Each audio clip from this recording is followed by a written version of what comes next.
Northeast Streaming Sports.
What's up, everybody? It's another NFC East show, and there can be only one. Oh, shut the hell up. What's up, Sneaky? Oh, shut the hell up. Look, I'm going to say this, and I mean this from the bottom of my heart. I'm happy we were there. We as Giant fans, yeah, a lot of us are disappointed. But, I mean, obviously, you guys were the number one seed for a reason, and it is what it is. We'll be back. But I'll tell you what. You can't be disappointed. Yeah, you can't be disappointed in how they got there, man. They played their – be there. Yeah. We weren't even supposed to be there. And, like I said, I hate your coach. I really My coach? Yes, your coach. Why now? I hate well, no. I mean that whole little head bob he did at the commercial break. I'm like, okay, I see you. Okay, check mark. I bookmarked it. I checked it because I mean, honestly, at some point, okay, if we get who we need to re-sign, okay, Jones, Saquon, and some other, maybe put some more money in our receiving core and more money in our defense. And then a little, sprinkle a little salty bay in our special teams.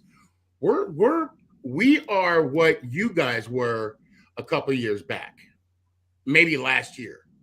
So I think we're not too far from where you guys are. So it's just a matter of time and patience. Well, I think that there is some truth to that. I think there is some truth to that. I think that there is. First off, I like it when the NFC East is great. You know what I mean? And I want all the teams to be great. And the fact that there were still 3 of 4 NFC East teams in the divisional round says a lot for the NFC East. Yeah. You know what I mean? Mm-hmm. Because everybody said, oh, we had an easy schedule. Well, we didn't have an easy schedule because in our whole conference, we're in the playoffs. Yeah. So, and we had to play each other twice. So I felt that you guys I don't think you guys were ready for what was coming.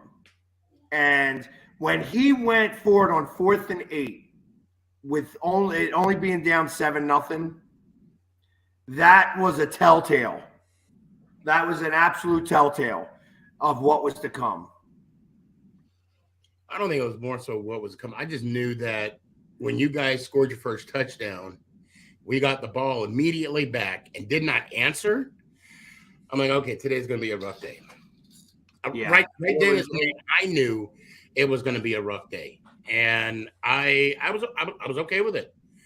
I looked at Nick and I said, "Hey, we got this far. Yeah, and whatever happens from here on out." When we went 4 and out and we 4 and out, or I'd say 3 and out, and then punted, and then you guys scored again. I'm like, all right, Nick, just let's enjoy this moment. I was like, hey, you guys are there. You guys are there. That was the thing. I'm sorry, I'm hitting all the groups here in the. Oh no, I'm actually going to be doing the same thing here in a second. But I mean, it was just one of those where, look, I wish, to be honest, I mean, had Seattle won, I would have loved to see that San Francisco Giants matchup. Okay. But it wasn't meant to be. We were where we were, and you guys were you were. And there was a lot of talk about Hurts' shoulder, his shoulder. I'm like, okay. So when I had my show late night Friday night, everybody was talking like there's a chance. And I even said that I'm not confident, but I'm comfortable. Okay. I'm comfortable going in to Sunday. But the more I thought about, your defensive line, the more I thought about the 2 cornerbacks, the more I thought about, the linebacking core, that middle linebacker you guys got. I was like, well, shoot, even if his shoulder was sore, how the hell are we going to put up points? Because you got Slay and you got Bradbury. How are we going to, we got that defensive front, 10 sacks plus from each individual. How are we going to get, Barkley open? Because when I looked at the numbers, okay, Minnesota they were ranked 31st in defense. But when you look at Philadelphia, they were ranked, 8th, I think, in defense. It was a top 10 defense. Realistically, I think it, when all was said and done, it was like 3rd. I think the running defense wasn't as good, and that may have brought us down. But we were like 3rd. You guys were 8th, but yards, you guys were number 2. So that was going to be a problem. And I was like, you know what? Let's just enjoy the moment. That's all we got. So Pork Rind, how'd you guys do in your? Oh, I'm sorry. Hey, I'm doing great. I got some company on the couch now. Yeah. Apparently, Pork Rind. We're hoping True Blue makes it. We're hoping True Blue makes it out. He was this today. I did speak to him, and he was flying back home. So hopefully, we can come on and. Oh, that's right. We can ask him kind of what his thoughts were. That's right. I wanted to. I so badly wanted to play them. But I will say this. I don't think it mattered. What an interesting game that was last night. I thought that Dallas could have won that had they not. I mean, they just were making some mistakes. Dak looked bad, man. Dak looked bad. I'm gonna tell you right now. I know the Giants has our struggles, okay, and we're, like I said, we were just happy to be there the first time in 6 years, the first time in double-digit years of getting a playoff win. I would not want to be a Cowboys fan ever. We got him. He's in the house. Perfect timing. What's up? What's Drew? up, baby? Blue has made it back. I'll say it again. As of right now, I know, like I said, I know the Giants has their struggles, but I would not want to be a Dallas Cowboy fan. I would not.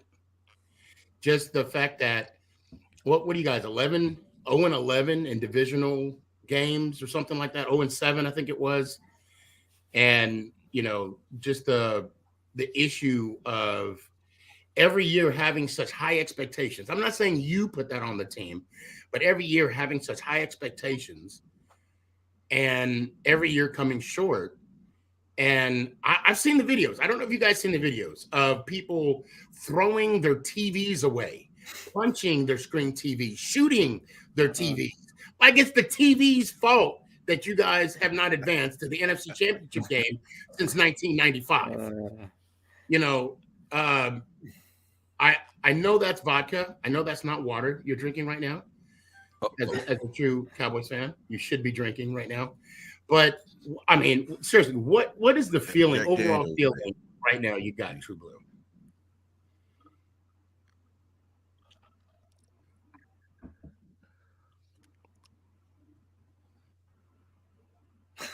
I keep getting a freeze up. Is everybody there? Yeah, we're here. Yeah, everybody's here. So yes. We are anticipating your answer. Yeah, I know. I mean, he's at a loss for words.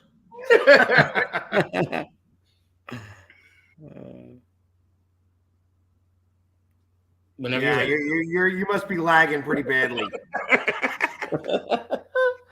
Oh shit! We're not laughing at you, me? Drew. We're not laughing at you at all. First the game and now this. All right, you may have to do a reset. You may got to do a reset. All right. Well.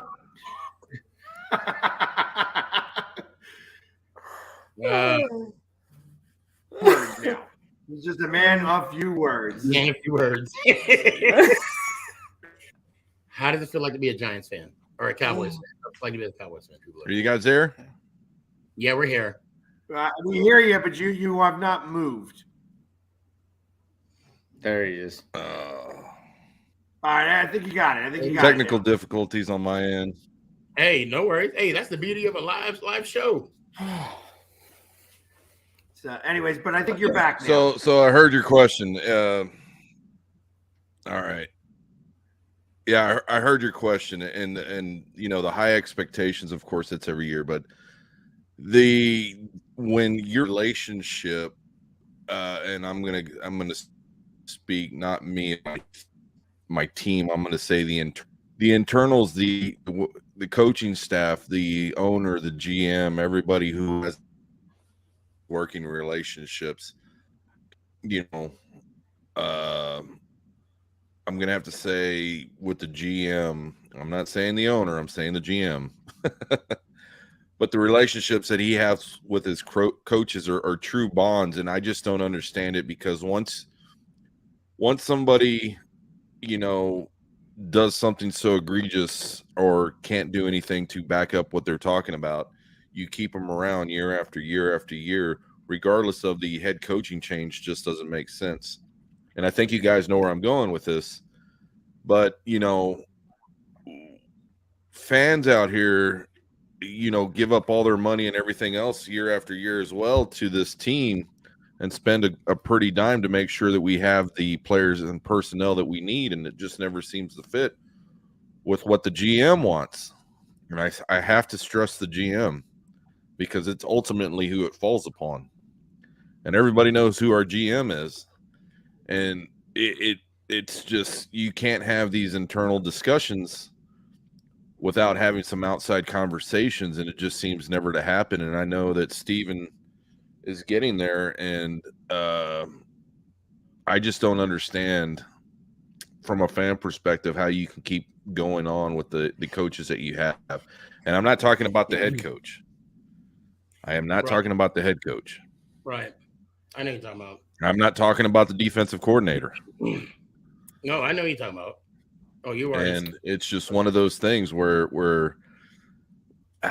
if you're not gonna fix the situation, just tell everybody to not even show up.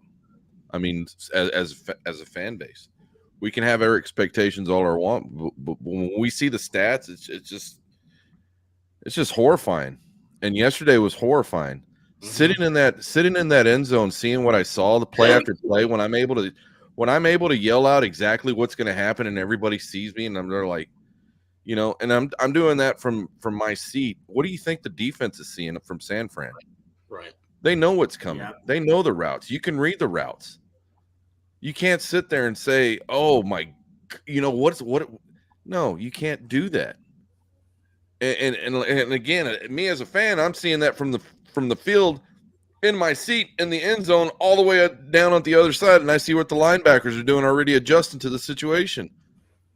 And it's like, okay, well, what do you do? But what the OC did for us was just failure yet again. And if he's there after this season, some heads are going to roll. I'm not saying from an internal discussion as far as the employees of the Dallas Cowboys. I'm talking about the fan base. The fan base has seen enough.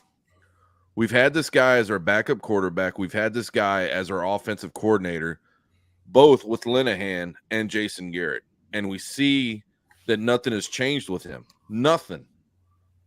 Okay, yeah, you might have one hot game with Tampa Bay, and that's exactly the way he should have had the offense this game. But he didn't. You throw. It just doesn't work for a quarterback who's not capable of throwing 40-plus times. It's just not. So, I mean, okay, I understand that there is some blame that needs to be put on Dak. Okay, that's a given. Oh, yeah. You can't throw 2 picks in a playoff game like this. But you also got to look at another big stat that has been a hindrance on the Dallas Cowboys.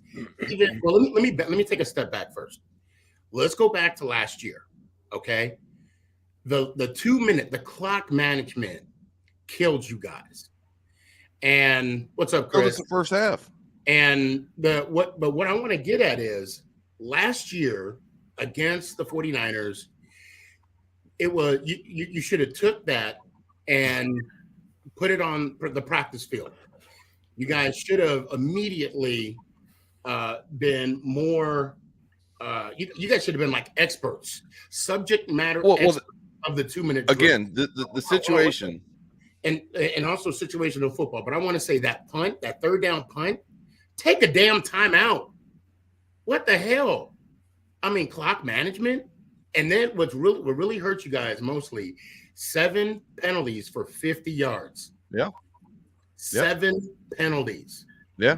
And you had I'm right there. Back to back to back. And I'm telling you, as a Giant fan, I'm loving every second of this. When that clock was winding down, when you guys were doing transition from punt team, look, you could have took a timeout. You would have had the 2-minute warning, and then you had 2 other timeouts to follow behind. I don't know if that's under McCarthy's daily wick or if this is under the offensive coordinator. Eagles will show Cowgirls how to put Purdy back in high school. We'll find out. Nice. I like them chains, though, I'll tell you. But seriously though, I don't put the full blame. I know he threw 2 picks, and I knew when Pollard was out, you guys were done. And yes, Cowboys are predictable. They are. Yeah. It was either Pollard or CD. It's the Pollard offense is predictable. Zeke, Okay, so when I see Tony Pollard go down, I said, "Yep, his leg's broken." I see it. I'm there. Yeah. I'm looking at it. I see what's going on. You make adjustments as an OC. You do. We have another capable young man back there of running just the same capable way that Pollard does. But we don't put him in the game until the end of the third quarter. And I'm sitting here like, what are you doing? What are you thinking of? What do you think 2-1 is going to do that this 3-4 kid's not going to do? Right. And excuse me while I'm not saying names right now because I'm not going to be calling anybody out. But the thing is when I've got just I got capable players there, why utilizing them? My defense did their job. My defense actually, it's the offense who let us down yet again. And when you score 6 points and muff a field goal yet again, it's like, okay, here we go again. But you can't let win by field goals and then just give up a touchdown in the third quarter and think everything's going to be fine and not produce. The OC that was the killer. That was the killer. Yeah, getting that punt and you got the punt, you got the recovery from the fumble and the punt, and you did not score a touchdown there. Yeah, that was the killer. I'm like, that's the end. Yeah. You know, and let's face it, he was able to kick. He's able to kick for 3 points and going into halftime. Yeah, he can't make. He can going make into halftime, it's one of those things as well. You know, and to be fair, going into halftime, that's what I'm saying. We're down in the red zone, and we throw a pick. It's like, okay, we got a minute and a half. You know, we're doing a 2-minute drill. We're in a minute and a half, and you pick, and then you let them drive all the way down and get 3 points out of the situation, knowing that you're getting the ball the second half instead of execution, finishing it off. You do what you're supposed to do as a team, as a championship team. But this isn't championship caliber football that we're playing. It never was. I tell you, it was interesting to watch the game, and I'm never rooting for the Cowboys. I'm never rooting for the Cowboys, but I wanted them to win. I wanted to be able to have an all NFC East championship. And I thought you guys had the opportunities to win it. That was a winnable game for you guys. Well, yeah, I want it, and just San Francisco. I'm gonna give kudos to their defense. I will not give kudos to their offense. Their quarterback is. I mean, when I saw the quarterback go down behind snap of the center, and his face mask is touching the rear end of the center, I was like, how tall is this guy? And then I see the situation at hand. It's the playmaking ability. Yeah, he can scramble, he can do this, but it's all cliche offense. He's either going to roll out, or he's going to have a slant over the middle, and he's going to put trips out on one side. The only way he can do it is get the linebackers out of the middle to throw over the middle, and they do a good scheme of that. But other than that, everything's a rollout. And if you eliminate, you just have 2 linebackers. If you have 2 linebackers in there, you're going to take care of that situation. The guy can't go anywhere. He can scramble, but whatever. And again, it was our offense that let us down. I will give the 49ers offense some props. I mean, but honestly, let's look at the weapons. But let's look at the weapons that they have. Okay, if I was a rookie quarterback in the NFL, I would love to be on this team. That offensive line is stacked. You got Kittle. I always mess up his name. Deebo. Who? You got Deebo Samuel. You got EQ. IAQ. IAQ. You got him. I mean, there is so, and you got Christian McCaffrey. McCaffrey's not even the best player on that team. And they shut him down yesterday too. They did, but they couldn't shut anybody else. We shut everybody down. And we shut down Deebo. We shut down Kittle. He had 2 good catches, one over the middle where he popped it up. It was just it fell to his hands. That play with Kittle where he. But again, it's. I don't even know what Diggs was doing when he was coming in. I mean, he turned his back to make a play, but all he had to do was play the ball. I mean, I know it's easier said than done. Oh, exactly, right there in his hands. And looking in. But when you got Kittle making that catch at the perfect time when Diggs was coming right underneath him to make the first down for a big play, which ended up being a touchdown, in these type of moments, and yes, I'm talking all this knowing the Giants only scored 7 points on Saturday. I get that. But at the same time, like you said, not only championship teams play as a championship team, but when you have players that are playing as a championship player, make championship plays. Kittle, that was the play that he made. And if Diggs would have got if he would have batted that ball down, that would have been a big play. That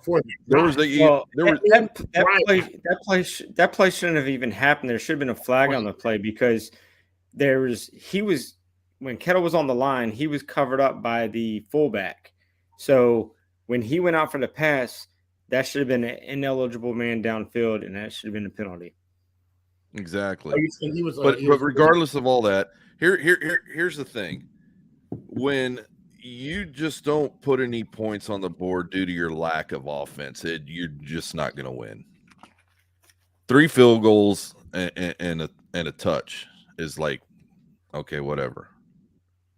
It's like, you allow them to get just 3 field goals and 1 touchdown, and you don't do anything on offense.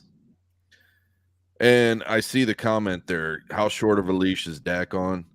The question is not how short is the leash. He's going to stay. He's got this contract. It's the others who I'm thinking about. There is no, Dak Prescott is secured in his position. I know everybody's saying, well, you want to go out, get Aaron Rodgers, go do this. It's not going to happen, guys. It's not going to happen. We're going to lose some. We're going to lose some. You guys don't have that type of money to be able to play like that.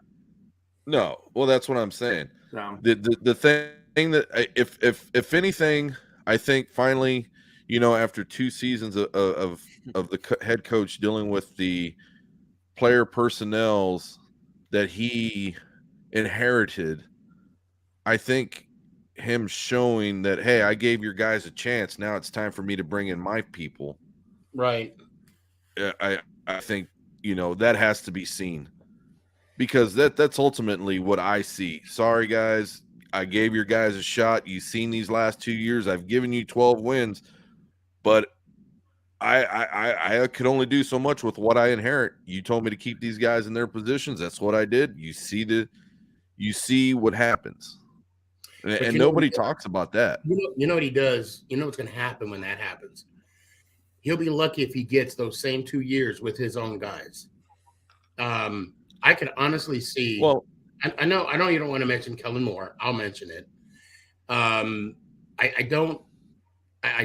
Maybe he's the problem, but I will say that when McCarthy first got there, he made a statement saying that I make the decisions, I have the final call, and then the next day, Kellen Moore is going to stay there due to Jerry Jones.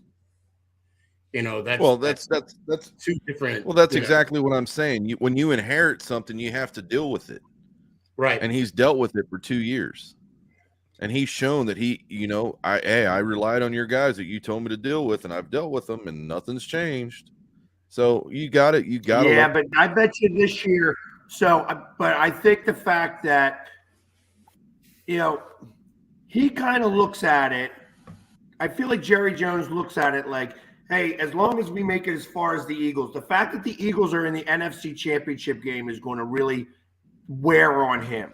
And I think back to the time when you guys lost in Philly 17-9, and that was essentially for the NFC East. And you guys lost that game, and he didn't want to let what's-his-face on the plane. That they said that they were having Jason Garrett. Yeah, that was Garrett. Oh, yeah. So, and he didn't want to let him on the plane. They were saying all that stuff like, they're having plane trouble. They weren't having plane trouble. Jason Garrett was just trying to get on the plane, and Jerry Jones didn't want to let him on the plane.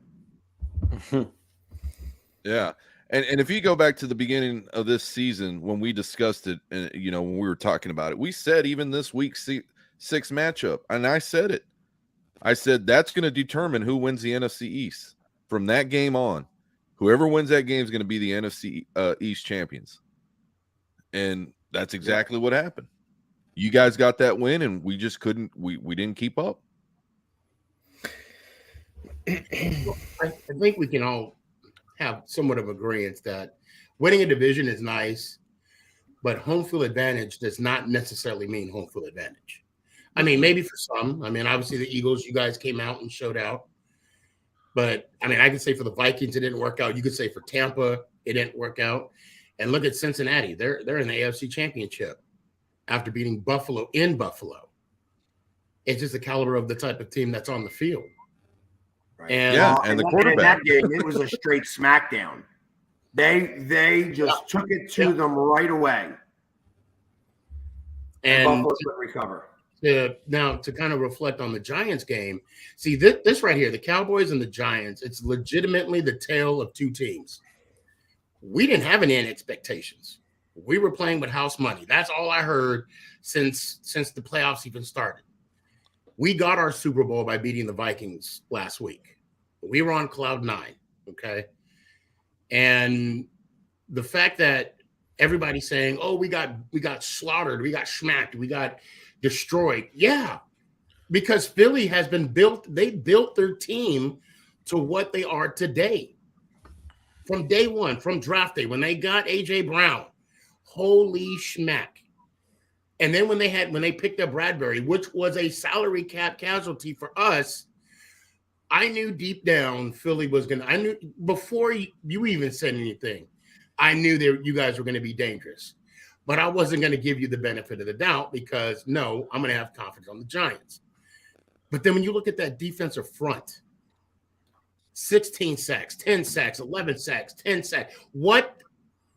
Yeah, Philly, they built for this year. Although I'm old school, I would rather build for longevity. We'll see how long, if Philly could be a dynasty or not, or but I do know. They got to re-sign Bradbury. Bradbury's only on a 1-year deal. Yeah, that's fine. I do know that. So I get that he's only on a 1-year deal, and we also have the 10th pick in the draft. I truly believe that we are on the come up as well, and it will be our time. Maybe next year, maybe not. But we're going to be. I truly believe we're going to be taking stuff forward.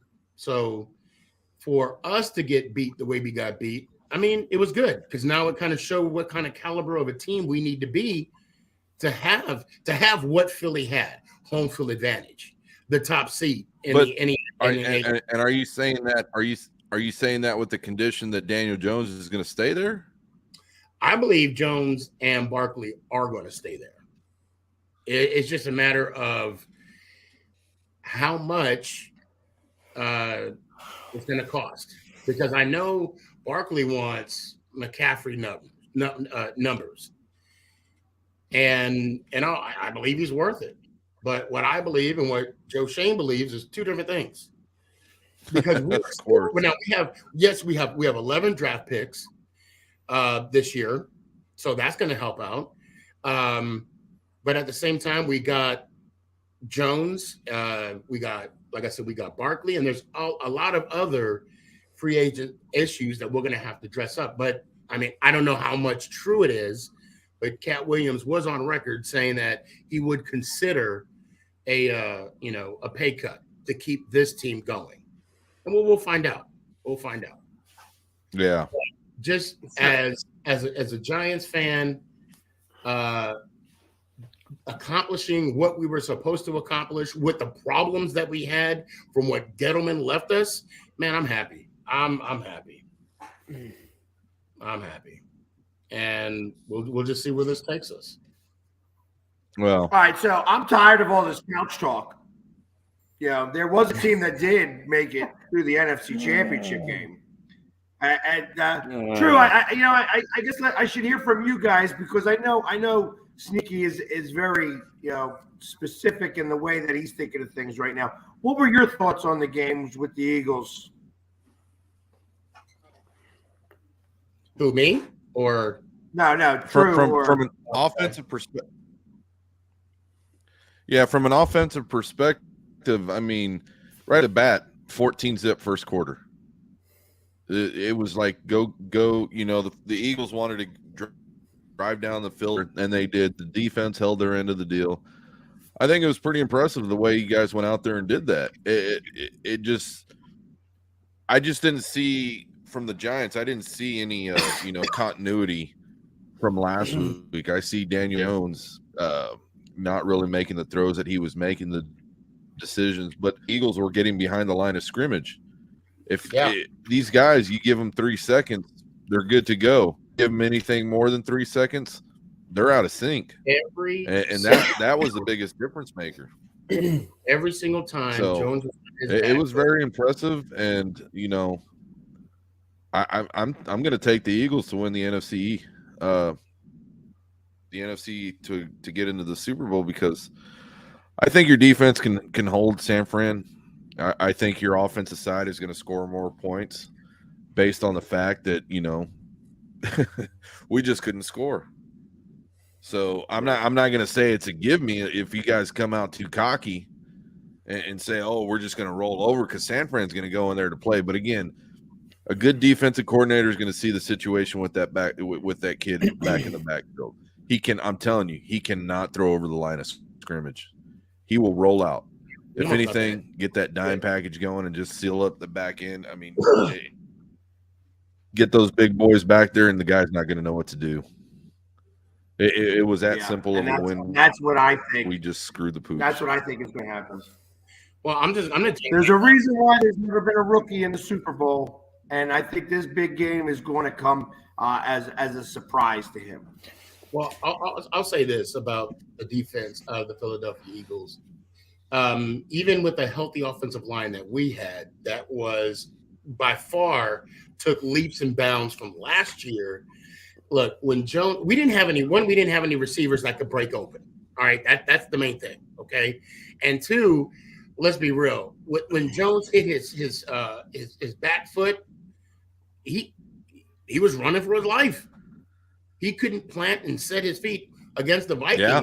He had time to throw. And there's a difference between playing a 31st ranked defense in the NFL and at least a top 10, let's say top 8 in yards and top 2 in points. You know, there's a big difference. Or it's vice versa, one of the two. I don't know. I know it's something like that, 8-2 or 2-8, one of the two. But it was a rough game, and it was rough to watch. And a lot of people have asked me, Philly, and I wanted to tell you this straight up. They said, was I pissed off that Philly ran up the score? And my answer is no. If we don't want you to run up the score, we got to stop you. Yep. And we didn't do that. And, you know, it is what it is. And even if you guys didn't score that, I mean, 31-7. I mean, it don't make any difference from that point on. I'm just glad we had a touchdown, so it wasn't a shutout. Right, because that's really I was hoping for that initially, you know, and then you guys scored that touchdown, and then we came back and we did a drive, and I think we wound up punting on the drive. You guys went 3 and out again, and then that was that. That was like, all right, we got it. It's just, you know, like I didn't want to start seeing a comeback where there might have been a little bit of a momentum change. There wasn't that much momentum going in your direction, although it's just like I said, it was, he didn't have enough time. And that was what I was surprised about yesterday, looking ahead to the Niners and how much penetration the Cowboys were able to get on that offensive line. I thought that offensive line was a lot better, and it wasn't. You know, I know Trent Williams is a good player, but he ain't the same Trent Williams as he was before. Not the same guy he was in Washington. You know what I mean? He's a couple years older now. You know what I mean? And that, you know, and that whole line anchors through him. And they were able to get in there. And so I think that the Eagles' defensive line is going to have a nice day on Sunday. Well, now let's not forget, I mean, San Francisco already they have an awesome defense as well. Oh yes, I agree. That's where the best offensive line in the game is going to come. You know, that's going to be a very, very big deal there, because it's really is the Lane Johnson versus Bosa is a big matchup in this game. Right. You know, how much is Lane Johnson going to be able to handle? You saw what Tyron Smith did to Bosa. I mean, he was throwing him down on the ground, and there was really nothing. And Smith has been here a while, and you saw he was treated. So Lane Johnson, who's a little bit quicker and a little bit more agile, I think he'll be fine. You know, when you're in the stands and you hear opposing fans think everything's a penalty, and it's like, you know, Bosa was just getting beat. He wasn't the stronger guy. And when you get frustrated, you start to do things, as we all know, to try and, you know, to get the edge, quote unquote. And he just couldn't get it. And it was frustrating on him. But I'm going to tell you what, that 5'4" kid for San Fran, he's not a joke. He's the real deal, man. That dude right there, he can he can play some ball on defense, dude.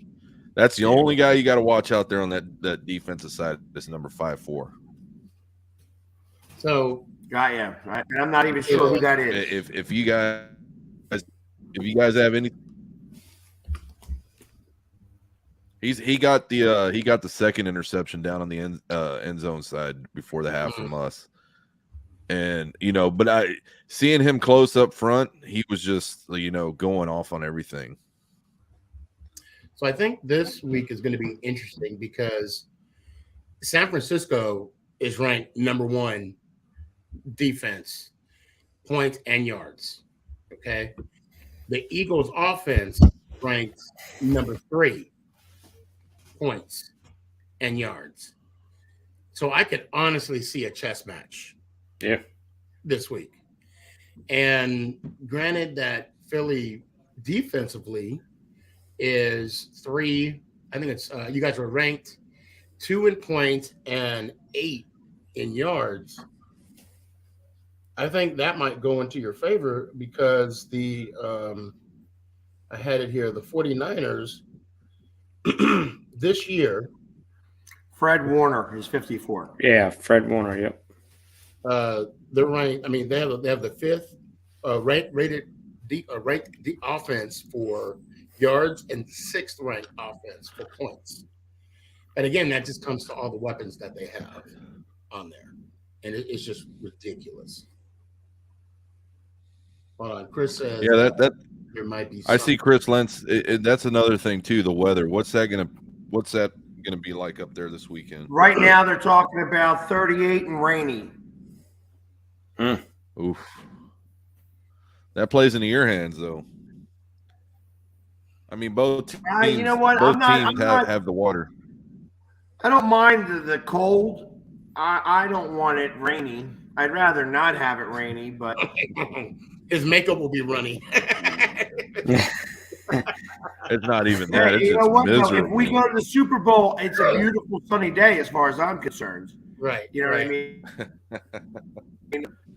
Like it says, because it makes things happen in a different way. Yeah. You know what I mean? Right now, have you noticed, especially in the last 6 to 8 weeks, this lack of tackling to try to get the ball out? The problem with that in a rainstorm is that ball becomes slippery. Yeah. And it just becomes a lot more of an issue. So I would rather it not rain. But, of course, I don't get to make that call. No. And if you did, I'd want that number. We're talking about weather as well. Let's talk about the Buffalo Bengals game. I wasn't surprised that the Bengals won. Actually, I'm glad the Bengals won because I felt that out of that whole issue, with the incident a couple weeks back, that they're the ones that got screwed. Yeah. Okay, so if Buffalo won, they get to play Kansas City in a neutral field, but Cincy had to play Buffalo at Buffalo. Had Cincy would have won that game, it would have been vice versa. I digress. I think if Joe Burrow can pull this year off and take the Bengals not only to the Super Bowl, but to raise that trophy at the end of the game, we might be looking at the next thing in the NFL. It's just something about him that I would like to see the Bengals win the Super Bowl. I would like to be honest. I could care less who wins it from here on out. But because the Bengals have never won any kind of championship unless it's the Cincinnati Reds. But that's been a minute too. I think it's 1990, if I'm not mistaken. But Joe Burrow is just another animal. He had no gloves in the snow, no gloves. I'm sorry. I have to wear a glove on my left hand just to get the ball in. Okay, he had none, and it didn't even look like it affected him. So yeah, well, I tell you, out of all the people playoffs, Joe Burrows is the one guy who actually makes me a little nervous. Yeah, I can understand that. Yeah. Did you hear what he said after the game? He said, "How do you feel about the people that were, going to go to the neutral site?" And he's like, "Well, Gotta get their refunds." I was like, "That's so cold." That guy is, he's so the real cold. deal, man. I like him a lot. Yeah, So I remember his very first game. His very first game in the NFL was against the East. He watched him firsthand get sacked 8 times in that game. He was getting crushed every bit of that game, and literally wound up, just dusting himself off. Right. And then got on to the next play. Yep. So I they mean, tied that game, by the way. So he's not beating the Eagles, and we haven't beaten him. I think had he would have finished that season, they would have been in the playoffs. Oh yeah, absolutely. But they wouldn't have had Jamar Chase. So that's true.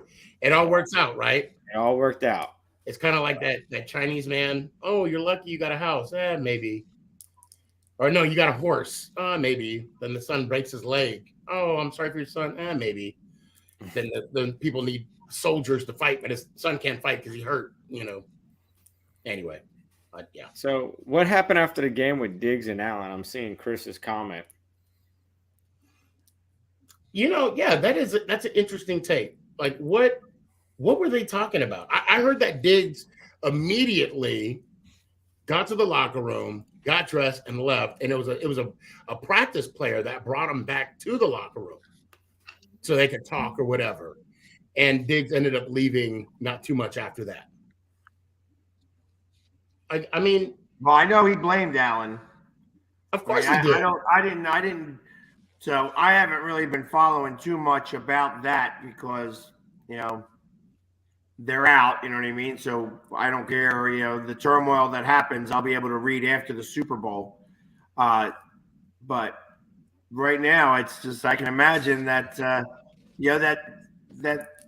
they're upset. They were expected to win the Super Bowl. A lot of animosity. So, yeah. and Diggs is he wants to win, but he's also a little diva. Mm-hmm. He's got that diva in him. Yeah, a lot of them are. But I mean, at some point, I just think some of these guys get to a point where the money at hand with these contracts is far more intriguing to them than the actual game. And you can see it. And I'm not saying from the physical play that they have on the field, but their reactions on the sideline. And somebody like Diggs, he has a passion for the game. He's fired up for the game. He loves the game. He's not all about this money. And so he doesn't want to show his, temperament because he wants to win. To him, it's not about the money. And those are the types of guys you want on your team. And if he's going around blaming whoever he may be blaming, he probably has a damn right to. Well, at the same time, before you blame anybody, you got to look at yourself, what you could do differently. And I look at this. I look at it like this. Okay, maybe there's some plays that are specifically designed for kids, right? However, at some point, some of this blame, I'm going to go back to the offensive coordinator. Okay, if they know Diggs is their playmaker, set up a slip screen, set up a bubble screen on his hands. Get him the ball. You can't just keep going deep every single freaking play, and that's what they do with Diggs. That's either a fade, seam, or a deep cross. You can't. It's not going to work. Every team is going to be laying back in the cut, waiting for that. And this kind of goes along the lines of being a coordinator, that they can't make the proper adjustments. And why? Maybe they just don't have the personnel to do that. That's why they need possibly maybe another number 2 receiver.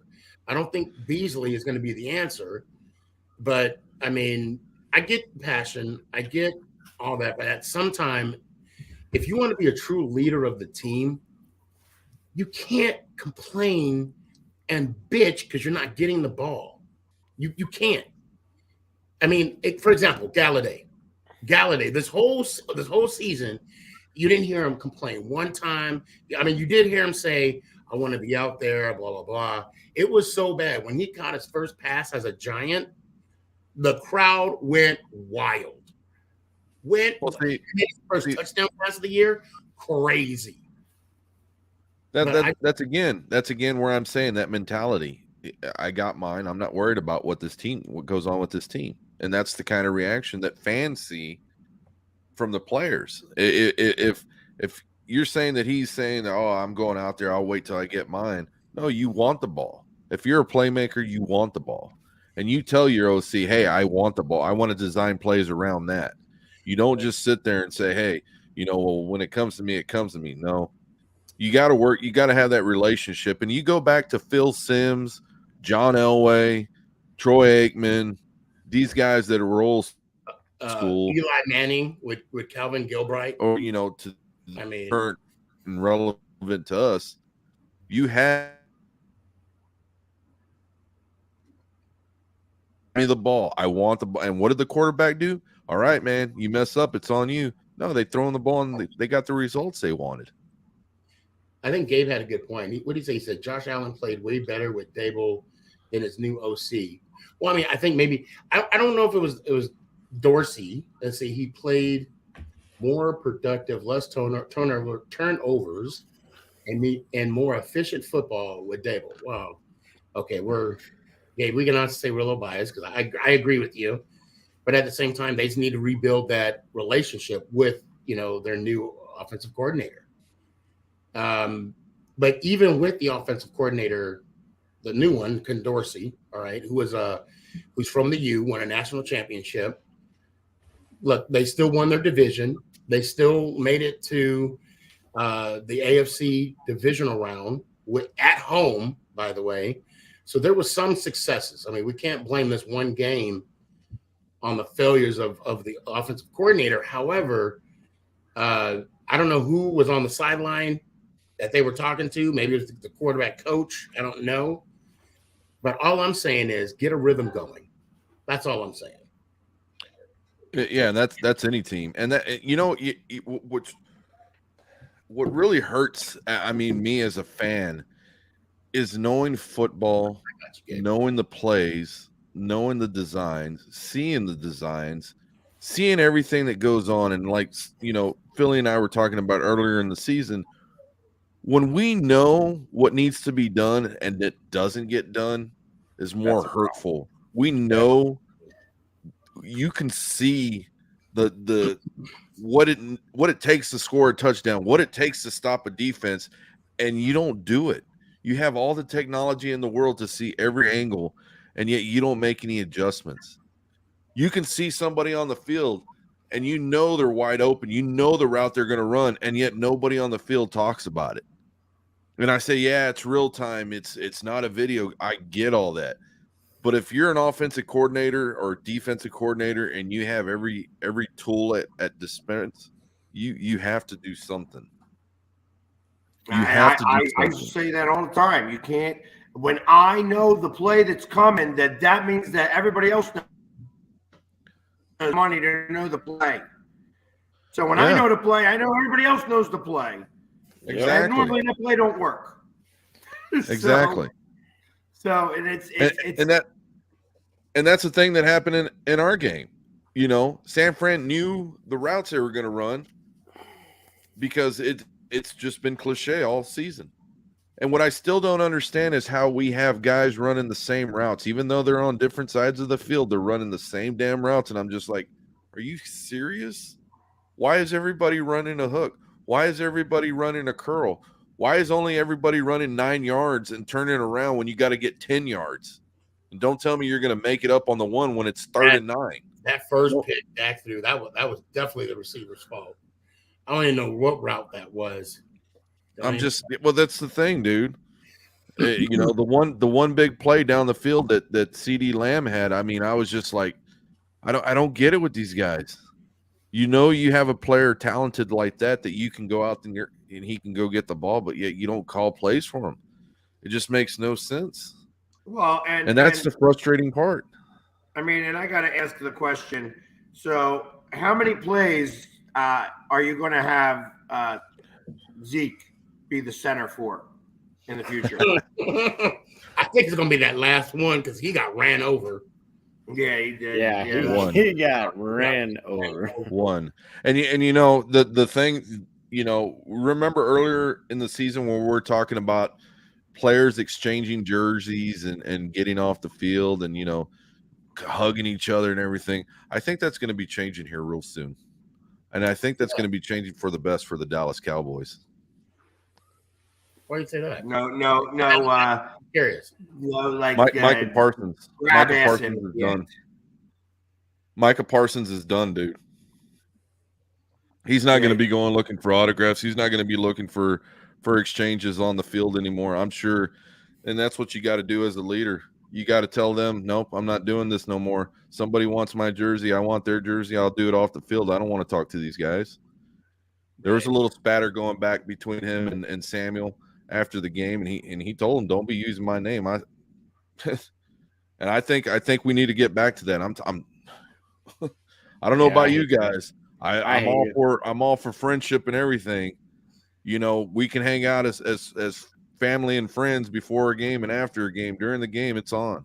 Yeah. And I think that's coming. And you got to remember, after the game, it's still a war field. Get the hell off the field. Let me do my thing, and then I'll come back and talk to you. I know we're about to close up shop here a little bit. That reminds me of that Dallas player that we signed last year. And then at the end of the game, he was hanging out with the Dallas players. Jalen Smith. Yeah. I'm like, wait a minute. Oh, buddy, you're on the wrong side. Oh, no. Yeah. Yeah.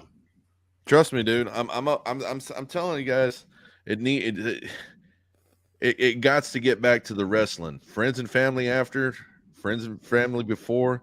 But while we gotta keep the script.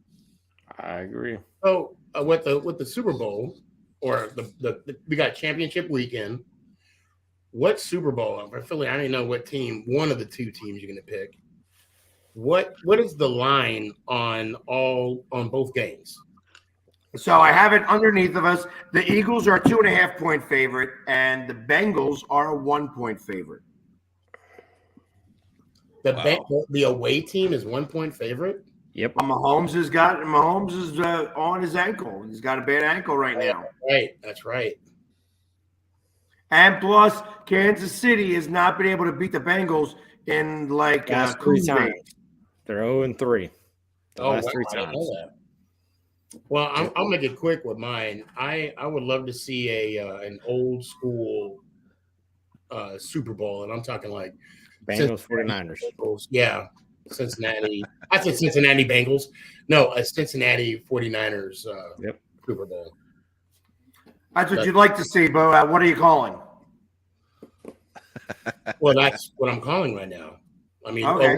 We got to do the score. We're just going to call the team. Well, yeah. So I mean, you're saying that he's taking Cincinnati. He's taking the Niners. Yeah, I can see Cincinnati being 20-27, and then with the NFC Championship game, I could see like 13-10. Yeah, 10-7 type game. I mean, this is going to be we're not going to be watching a football game. We're going to be watching a defensive battle. Yeah, we're going to watch a straight chess match in the NFC. And I'm actually excited for the NFC Championship game. I am.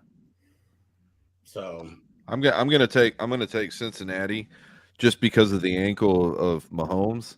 I saw him last game, and it just, I mean, yeah, he was still resilient, but I'm going to take the Bengals, and I'm going to take the Eagles. I'm going to say the Bengals 49ers, only because I don't want the Eagles to make it. I want Jamie to join us on the couch. Nope, that couch is going to stay cold on my side because I ain't getting on the couch. I tell you, from what I saw, I think Brock Purdy has probably his worst game that he's going to have. That they aren't, he could have thrown 3 picks that if it's a shame that the Cowboys couldn't catch the ball. Right. They're not going to make the same mistake against the Eagles. The Eagles got better hands on defense, and we got better hands on offense. And I know that they got one guy on that, the corner who's good in the defensive backfield, but we're going to be able to, we got a lot of weapons. And I think it's going to be a lot bigger points than people think. I got it 27-17, but I don't even think they scored that many. I think it's 18. I'm telling you, just get it. I just don't trust. Just get in the ear. Just get in the ear of the defensive coordinator and say, hey, watch the rollout, coach. Watch the rollout. That's all he's got. Yeah, well, and that rollout's not going to do as well. I mean, because even Parsons was able to catch up with him fast. Our defensive ends are quick, and that's going to be the thing. He's not going to be able to roll out as well because we got that wide nine. You guys don't use the wide nine as often, so we have the wide nine. So that's going to be all that containment in there, which is going to force him to Cox and Sue. And I think that's just going to be a much tougher way of going about it. Now, they do have Kittle.